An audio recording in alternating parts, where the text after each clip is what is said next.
en vriendinne en allerlei mense gaan inspire om weer kerk te kom. Wie is nog vanaand weet dat die kinders wat met op die katechese klas was nie is, die sê vir my hand.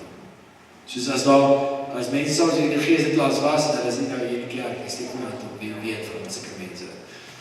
Julle ouens is julle verantwoordelikheid en baie as jy sê volgende keer, julle kom kerk toe. Ok, gaan julle dit vir my doen? Ok. Want julle gaan verstaan, hoekom ek dit sê, want ons gaan dit baie koos doen. Wie van julle het ooit Openbaring gelees? Wie dit verstaan? Ja, dit is ek was nog nie Openbaring lees. Julle weet, as jy sê Openbaring, as dit soos die Lion King movie wat gaan, Mufasa. Openbaring is Openbaring. Sê nie. Openbaring. Dis jy kry sy kou en ring in jou rug af, as jy praat vir Openbaring. Maar Openbaring is 'n cool boek en as jy hom reg oopsluit, as jy hom reg ontsluit, dan gaan jy nogal cool stuff uit leer. Jy gaan nogal cool dinge leer van die Here en van hoe groot God is en alles. Die ding is baie keer interpreteer mense Openbaring as 'n boek van vrees, soos die eindtyd is naby. Wie die vage vuur gaan val van die hemel af op Johannesburg vandag. Ja, hoor praat is so, hè. Maar ek sê ek het hulle vertel en vir die ouens, ons doen dit in Espresso ook. Sê vir hulle, my oupa het hom gesê, as hy iets gesien het wat hy nie helemaal gelaai het nie, wat sê, ja, bro, die eindtyd is naby my kind. Die eindtyd is naby. Dis gewoonlik dan nou interessante dinge wat gebeur. Maar ja, so Openbaring is 'n weird funky boek wat is almal nie lekker om te verstaan nie. Maar ek gaan julle help in die volgende tyd om dit wel te kan verstaan. Alright. Ek gaan vir julle tools gee. Sien julle wat? Openbaring as 'n boek noem ons 'n apokalips. Wie van julle weet wat dit beteken? Apokalips. Wat beteken dit?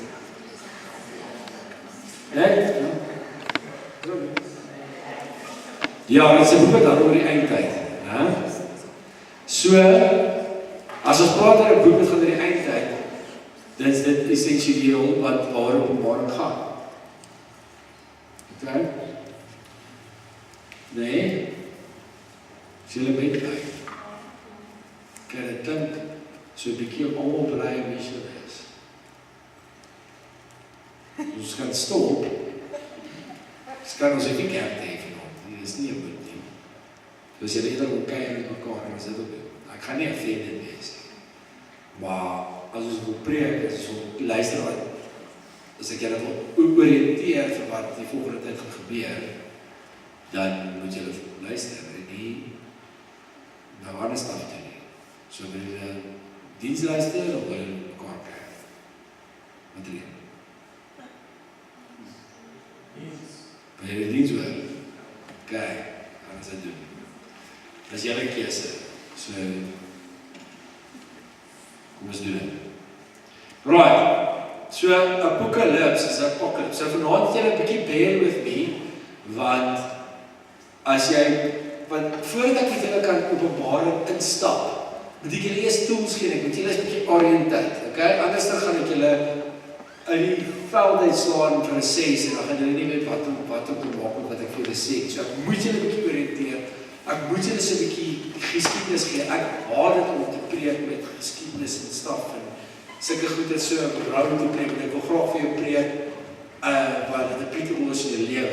So vanaand is belangrik. Jy verstaan, ek kan nie vir julle met julle Openbaring doen en julle weet nie waar sy geskryf en kom sy geskryf, wie sy geskryf, deur wat sy geskryf en al daai goeters nie, okay? So Openbaring is essensieel geskryf deur wie weet Openbaring geskryf? Nou jy het antwoord al 'n keer. Wie weet wie Openbaring geskryf? Kom maar uit. Bly net stil wie Openbaring geskryf. Jy het antwoord al 'n keer, nee. Kom on, hy is wie Openbaring geskryf. Wie? Yes. Johannes. Gee haar 'n klap. Sy weet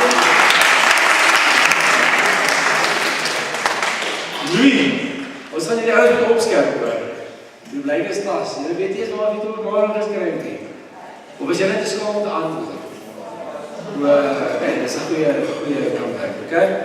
So, Openbaring is in Johannes geskryf, en hulle reken, jy weet, baie mense sê dit is in Jerusalem en Efese geskryf, maar ons leer in die Bybel dat Johannes die Openbaring ontvang het.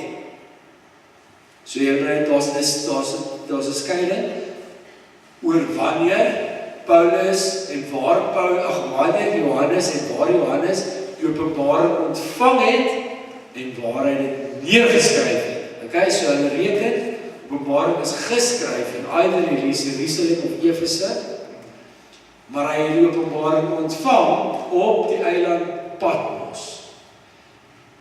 Paulus was Patmos toe gestuur, want in daai tyd was die Christene hektiek vervolg gewees. Nou, as ek sê hektiek vervolg, ouens, voordat Johannes gestuur is na Patmos toe, was hy in 'n kokende pot olie gegooi om hom dood te maak. Dis hoe die Christene vervolg is. Maar weet julle wat? Hulle het vir Johannes in daai kokende pot olie gegooi. En daar het niks met hom gebeur nie. Niks. Hoe amazing is ons God? Sien, Openbaring is nie 'n boek wat gaan oor bekeer jou voor die eindtyd nie. Dit is seker so ook. Nee, jy kan dit so interpreteer. Maar is eerder 'n boek van hoop. Wie van julle het al ooit Hunger Games gekyk? Ja. In die eerste deel, net die Hunger Games. Daai President Snow. Praat ons met die gamemaker. Dan sê hy vir die gamemaker, hoekom het ons die games? Sê die ou vir my, sê vir my, ons gee vir mense hoop. Want hoop is die sterkste emosie. En dit is so. Want jy kan twee emosies teenoor mekaar sit. Vrees en hoop. Hier vrees is 'n negatiewe gevoel. Dus ek net vir julle sê, bekeer jou, want môre is jou dood. Of die eindtyd is naby, bekeer jou, anders gaan jy brand in die hel. Dan gaan jy mos net 'n negatiewe oog kyk na geloof. Is ek reg? Stem jy saam met my? Maar as ek wil sê, hoekom laat jy dit toe dat die God wat die heelal geskep het, die groot soewereine, amazing, awesome God, hoekom laat jy hom nie toe om jou lewe in jou lewe te wees en jou lewe te beheers en jou lewe oor te neem? Hoekom dien jy nie eerder die God wat die maan en die sterre en die see geskep het nie? Hoekom wil jy hom nie dien? Ek wil hom dien, hoekom wil jy hom nie dien? As ek jou sê, maak so keer wat jy gaan nie, God sal by jou wees. Soos dat hy was met Johannes, toe hy die Johannes in 'n pot kookolie gegooi was.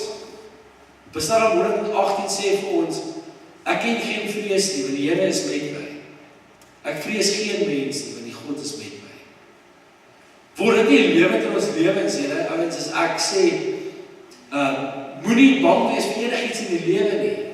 Want soos Johannes in 'n pot kookolie gegooi kon geword het en dit oorleef het, en toe op exile, iewers in Patmos was, en daar 'n openbaring van God ontvang het. So sal God jou ook beskerm, en hy sal daar wees vir jou, hy sal jou help. Maak nie saak hoe diep die gat voel waar jy is.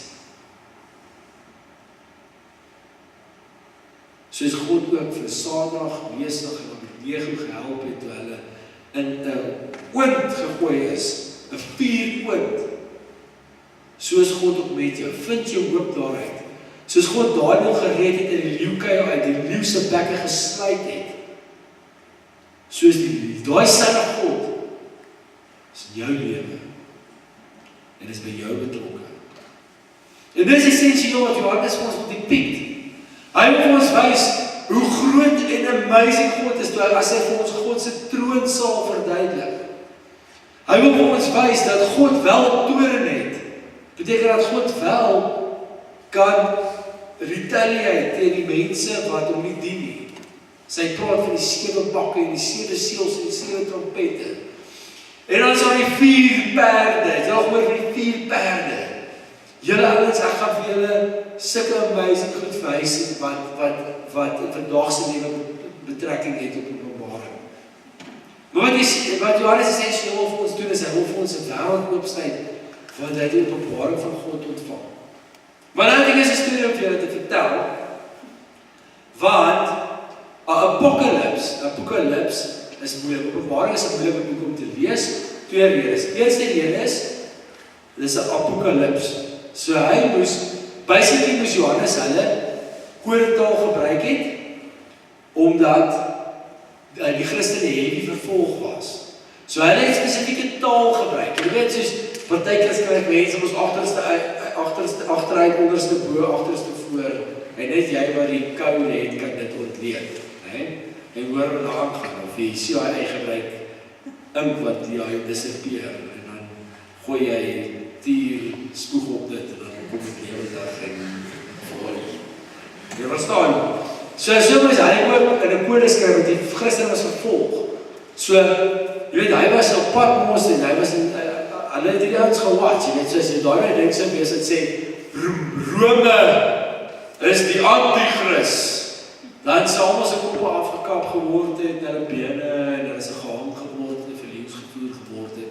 So nou moet Johannes net slim wees, en hy moet die goed so 'n bietjie onder 'n mantel toe gooi, en 'n bietjie onder duims wees. En dan moet jy 'n bietjie agter kodetaal gebruik. So dis die eerste wat Openbaring moeilik maak om te verstaan, want jy moet eers 'n sleutel hê om Openbaring te ontsluit, sodat jy dit regtig kan verstaan. Dan gaan jy daai sleutels gee. Jy weet goed soos syfers wat spesifieke betekenisse het. Jy weet as 144,000 wat mense mos praat van die wegwapen. Hoe kom er op daai getal en wat beteken daai getal? Want alles is simbolies. 666, die merk van die dier. Die sedelose vrou, die dier met al die koppe, al daai goeders, daarso is eindelose beelde wat gebruik word. Elke van hulle het 'n betekenis. Ek sal dit vir julle leer. Dit gaan nogal cool wees vir julle ook dan om dit te verstaan. So as die eerste ding is, so, ons koor die tools, ons koor die keys om die apokalips te verstaan. En die ander ding was, Johannes het die openbaring ontvang. Johannes was hemel toe. Nou as jy nou nog nooit iets gesien het in die lewe nie, en ewe skielik sien jy dit, dan hoe gaan jy iemand anders verduidelik wat dit is? Ek hoop wat gee julle voorbeeld, ek gaan vir julle 'n storie vertel. Daar's 'n boesmandjie in die Klein Karoo. Die boesman praat toevallig, hy sê chommies praat almal Afrikaans. Eintlik praat hulle met die Khoisan, maar ek vertaal dit vir julle. Okay, so hulle praat, maar ek sal dit vir julle vertaal, okay. So hulle almal sit nou so op die vuurtjie aan, en hulle gaan klink. Hulle sê ja, is lekker boring hier in die bosveld. En daar is hierdie ou in Amerika, in Engeland, en hy het so 'n heavy British accent, maar ek sê nog vir hom vertaal. Eventually gaan ons dit Afrikaans praat hier, so. En ek het mekaar op hulle Engelse woorde. Okay, I speak nice. So, nou, hy sê ou en hy sê, I think I should go to South Africa to go pick up someone and bring them here and let them experience this new world and see how they experience it. Okay? So die braak kom toe daar van Engeland af. En hy kom in sy Range Rover Sport aangejaag. En hy kom by hierdie Khoisan aan wat nog nooit iets gesien het behalwe sy strooihuisie, die wortels onder die klippe. Hy eet nog steeds bepaal die wurms en spinnekoppe. Verstaan, hy het ons daai velletjie. Jy weet mos. Ek het ons het klere kon dra, hè? Yes, like. Wie is dit so warm raak in Desember, dis 'n velletjie hoor.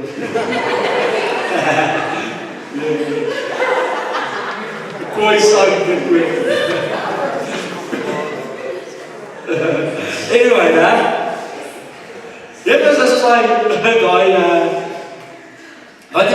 het hulle dit gemaak? Was leer, dit was leer gewees.